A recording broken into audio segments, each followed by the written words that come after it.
I'm recording. Okay. It'll go up. I'll come up. And it would have the rack. Right. So you take that rack. This rack. So this is your wash station. This is where we wash. Okay. And I lower it. Okay. And then when you're done, you raise it. We raise it up. And then we come over here. And raise this one up. Slide this down. And then you lower it. Then we lower it.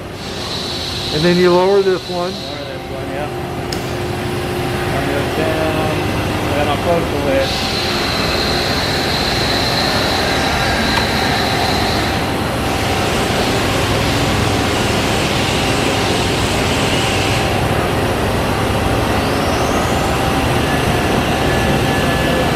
And then you drop this down into the rinse tank. Yep. And then you take it out. You do the same thing. And then we'll slide it over. We'll this up.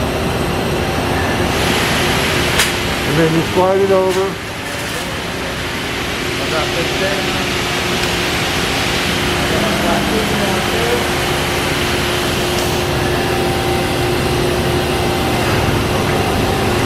Does the lid close automatically? There's a cover here. I'll close that. And this is where they dry? And this is where they dry. We've got air blades here. And then this actually moves up and down while it dries. Oh, so it oscillates up and down. And then when you're done, you just raise it up and you're done. Just raise it up, pull it off, and you're good. Okay. Awesome. Come down. Okay.